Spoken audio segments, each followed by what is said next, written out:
Hello students, welcome in the class. Today we are starting the second chapter, written communication, right? તો written communication છે આપણે start કરવાનું છે, right? તો જોઈએ what is written communication. Written communication has great significance in today's business world. જો આજનો જે બિઝનેસ વર્લ્ડ છે, તમે જાણો જ છો કે એની અંદર કોમ્યુનિકેશન, લેખિતમાં જો કોમ્યુનિકેશન થાય તો એ સૌથી વધુ પ્રચલિત પણ ગણી શકાય છે, બરાબર? It is an innovative activities of the mind. એક માઇન્ડની એક ઇનોવેટિવ એક્ટિવિટી છે, તમે કંઈક ઇનોવેશન કર્યું છે. Effective written communication is essential for preparing worthy promotional material for business development. તો બિઝનેસના ડેવલપમેન્ટ માટે એક સરસ મજાનું મટીરિયલ તમારી પાસે અને બહુ જરૂરી અને પ્રાથમિક મટીરિયલ તમારી પાસે તૈયાર થઈ જાય છે જો તમે રિટન કોમ્યુનિકેશન કરતા હો, રાઈટ? સ્પીચ કેમ બિફોર રાઇટિંગ. જો સ્પીચ છે એ હંમેશા રાઇટિંગ પહેલાં આવે, કારણ કે તમે જે વિચારો પછી તમે લખો, right? But writing is more unique and formal than speech. પણ એક વસ્તુ ચોક્કસ છે કે રાઇટિંગ છે ભલે પછી આવે છે પણ એ યુનિક અલગ રીતે થઈ શકે ને, અલગ અલગ સ્ટાઇલમાં લખી શકાય, બરાબર? અલગ અલગ ભાષામાં લખી શકાય, વિચારીને શબ્દો તમે લખી શકો. તો એક ફોર્મલ અને યુનિક વસ્તુ છે. The effectiveness of written content depend on the correct choice of word. એની અસરકારકતા છે એ જે શબ્દો તમે લેખિતમાં રિટન કોમ્યુનિકેશનમાં જે લખવામાં આવે છે, રાઈટ, એના ઉપર આધાર રાખે છે. Their organisation into correct sentence sequence. એની જે ઓર્ગેનાઇઝેશનની અંદર જો એની સિક્વન્સ બરાબર હોય, ગોઠવણી બરાબર હોય તો એની અસરકારકતા વધે છે. And cohesiveness in the sentence. અને સેન્ટેન્સની અંદર એક મજબૂતી આવે છે, એક સમજો કે ઇન્ટરેસ્ટિંગ આવે છે, એક આકર્ષણ આવે છે. Also writing is more valid and reliable than speech. અને લેખિતમાં જે વસ્તુ છે એ તો 100% રિલાયબલ જ છે, બરાબર? But while speech is natural and spontaneous. જ્યારે સ્પીચ છે એ નેચરલ છે, સ્પોન્ટેનિયસ છે, તમારે ત્યારે ત્યારે વિચારીને બોલવું પડે છે. Return communication requires conscious effort. તો જે રિટન કોમ્યુનિકેશન છે એની અંદર કોન્શિયસ એકદમ એફર્ટ, પ્રયત્નની જરૂર પડે છે. હવે એના મિનિંગની વાત કરીએ કે what is the definition, meaning and definition. So the written communication refers to the process of conveying a message through the written symbol. તો લેખિત જે રિટન કોમ્યુનિકેશન છે, રાઈટ, એ એક એવી પ્રોસેસ છે કે મેસેજ કરવો, કોઈને મેસેજ છે એ પહોંચાડવો, પણ કેવી રીતે? તો કે જે રિટન સિમ્બોલ છે, મતલબ ABCD છે, કે જે તે ભાષાના શબ્દો છે એના દ્વારા. In other words, any message exchange between two or more people that make us of a written word is called a written communication. તો written communication એટલે શું? તો કે કોઈ પણ મેસેજ જ્યારે બેથી વધારે લોકોને પહોંચાડવામાં આવે છે અને લેખિતમાં, બરાબર છે, એક જ મેસેજ પહોંચાડવામાં આવે છે અને નહીં લખેલા શબ્દો દ્વારા હોય તો એને લેખિત રિટન કોમ્યુનિકેશન કહેવાય, રાઈટ? તો જો આમાં કોઈ યુનિક વસ્તુ નથી. રિટન કોમ્યુનિકેશન તમે સમજો જો લખીને જે કોમ્યુનિકેશન કરવામાં આવે છે, બરાબર?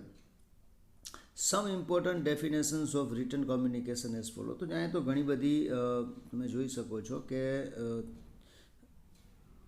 ડેફિનેશન્સ છે, એમાં તમને જે યાદ રહીએ ડેફિનેશન તમે એકાદી 2-3 જેટલી યાદ આવે એટલી તમે એક્ઝામમાં જો ક્વેશ્ચન પૂછાય, બરાબર, તો તમે લખી શકો છો. તો according to Bowie and others, આ બધા તત્વચિંતકો છે, બરાબર, બધા સ્કોલર્સ છે, એવું કહે છે કે written communication is the expression of idea through words that are meant to be read. તો રિટન કોમ્યુનિકેશન છે એ એક એવા વિચારો કે જે વાંચવા માટે બનાવવામાં આવ્યા છે, બરાબર, એવા વિચારોનું એક્સપ્રેશન છે. અકોર્ડિંગ ટુ CB મેમોરિયા એવું કહે છે, a written communication process is always put into writing and generally used when the audience is at distance or when a permanency of a record is required. તો written communication છે એની process ક્યારે થાય છે તો કે જનરલી જે audience નજીક ન હોય, તમારા સાંભળનાર તમારી સામે ન હોય ત્યારે રિટર્ન કોમ્યુનિકેશન થાય છે. બીજું, જ્યારે તમારે જે રેકોર્ડ રાખવાની પરમેનન્સી એટલે કે ભાઈ રાખવો જ પડે, ફરજિયાત પણ હોય ત્યારે રિટર્ન કોમ્યુનિકેશન થાય છે. અકોર્ડિંગ ટુ રિકી ડબલ્યુ ગ્રિફિન એવું કહે છે, return communication is the message that is encoded and transmitted in written form. Return communication એક મેસેજ છે જેને એન્કોડ અને ટ્રાન્સમિટ કરવામાં આવે છે લખાણ દ્વારા. પછી according to R Pal and J K કોહલાલી એવું કહે છે કે everything that has to be written and transmitted in the written form falls in the area of written communication. તો કે જે કાંઈ પણ વસ્તુ છે, બરાબર, તમે લખી અને મોકલો છો, લખાણના ફોર્મમાં હોય, બધું રિટર્ન કોમ્યુનિકેશન કહેવાય છે. સો આ બધી અલગ અલગ વ્યાખ્યાઓ છે, તમને જે યાદ રહે તમે એક્ઝામની અંદર જો પૂછાય તો લખી શકો, right. So written communication is a process of communication in which messages or information is exchanged or communicated within sender and receiver through written form. તો લેખિત કોમ્યુનિકેશન એક એવી પ્રોસેસ છે કે જેની અંદર મેસેજ છે એક્સચેન્જ કરવામાં આવે છે લખાણ દ્વારા, બરાબર છે, તો લખાણના સ્વરૂપમાં. તો આને કહેવાય રિટર્ન કોમ્યુનિકેશન. હવે એના કેરેક્ટરિસ્ટિકની આપણે વાત કરીએ કે what are the characteristic of written communication. તો the written communication has the following features કહી શકો, કેરેક્ટરિસ્ટિક એટલે લક્ષણો છે, બરાબર. એની અંદર શું હોય? સૌથી પહેલું હોય ક્રિએટિવ એન્ડ કોન્શિયસ એક્ટિવિટી. જુઓ, ક્રિએટિવિટી દેખાડે. Return communication requires a lot of imagination and efforts. જુઓ, તો રિટર્ન કોમ્યુનિકેશન એ એક સામાન્ય વસ્તુ નથી, બરાબર. એમાં ખૂબ જ જરૂર પડે, તમારે ઇમેજિનેશન જોવા મળે છે ઘણી બધી, બરાબર છે, તમારા ખૂબ જ વધારે પ્રયત્નો જોવા મળે છે. So it is a creative activity. આ એક ક્રિએટિવ એક્ટિવિટી છે. While oral communication is spontaneous. જ્યારે ઓરલ કોમ્યુનિકેશન છે, બરાબર, સામાન્ય વાતચીત છે, એ એક સ્પોન્ટેનિયસિટી દર્શાવે, ત્યારે ને ત્યારે ત્વરિતતા.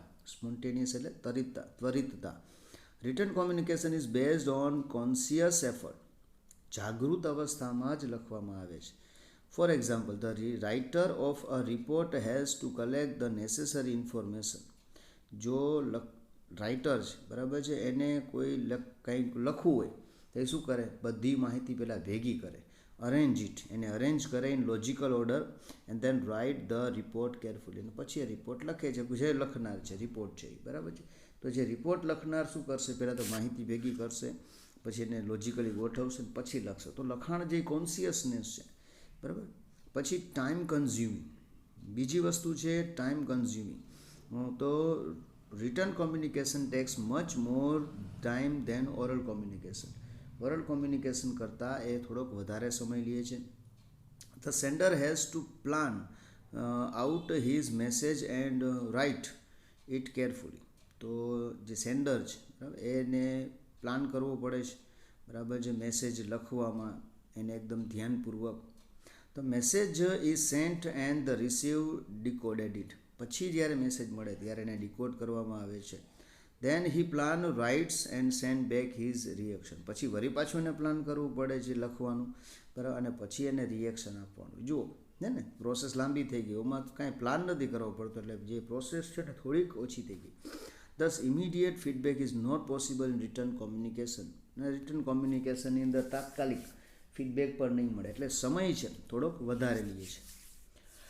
લેક ઓફ કન્ટિન્યુટી છે ને એની થોડી ખામી દેખાય. લેક એટલે ખામી.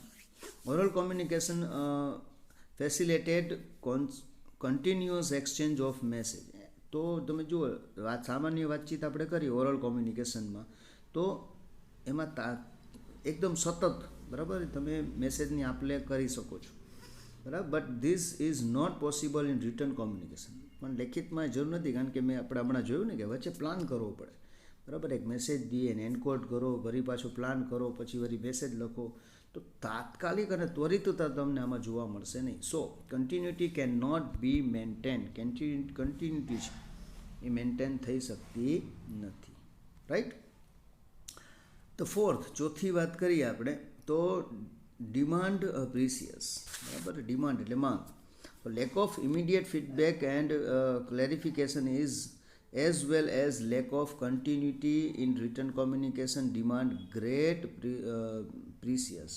જો એક તો એની અંદર આપણે જોયું કે આગળ કે ફીડબેક છે, પછી ક્લેરિફિકેશન છે, બરાબર, અને કન્ટિન્યુટી છે, આ બધી વસ્તુની ખામી છે. દેટ ઇઝ વાય એની અંદર જબરજસ્ત પ્રિસિયસનેસ, બરાબર, તો એટલે કે જાગૃતતાની ડિમાન્ડ, એક માંગ ઊભી થાય છે on the part of writer. બરાબર, રાઇટર છે એના તરફથી. The word ચૂઝન must be clear and precious. જે શબ્દ છે એ જ્યારે લખવામાં આવે છે ત્યારે એકદમ ક્લિયર હોવી જોઈએ, અને શબ્દ છે એકદમ ચોખ્ખા અને સમજે એવો હોવા જોઈએ. રાઈટ. પછી લેન્થ ઓફ ધ મેસેજ. પછી લેન્થની છેલ્લે એની કેરેક્ટરિસ્ટિક એ છે તો lengthy message do not appeal to receiver and there are chances that he might miss out important points of the message. તો જ્યારે મેસેજ જો ઘણીવાર લેન્ધી થઈ જાય, એની સાઇઝ જે એકદમ ધ્યાનથી લખવી પડે. થોડુંક લેન્ધી મેસેજ થઈ જાય તો શું થઈ જાય, તો એ જે સેન્ડર નહીં પણ રિસીવર છે, બરાબર, એને એ અપીલ કરતું નથી, અને મેસેજની એમ સમજો કે ઊંધી અસર થઈ શકે છે.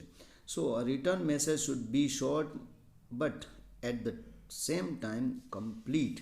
તો રિટર્ન મેસેજ, બરાબર, એ શોર્ટે હોવો જોઈએ, સાથે સાથે એ કમ્પ્લીટ હોવો જોઈએ, એમાં ઇનકમ્પ્લીટનેસની જગ્યા નથી. રાઈટ. તો એના જે કેરેક્ટરિસ્ટિક છે એ આટલા જ છે, બરાબર, અને તમારે યાદ રાખવું. તો આજનો લેક્ચર આપણે પૂરો કરીએ છીએ. 2 વસ્તુ આપણે જોઈ, બીજો નવો ટોપિક આપણે ચાલુ કરીએ છીએ, રિટર્ન કોમ્યુનિકેશન. તો વોટ ઇઝ રિટર્ન કોમ્યુનિકેશન એ જોયું, એની વ્યાખ્યા જોઈ, અને એના કેરેક્ટરિસ્ટિક જોયા. રાઈટ. તો આ જ ટોપિકને આપણે નેક્સ્ટ લેક્ચરની અંદર આગળ વધારશું. ઠીક છે. So till then goodbye and thank you.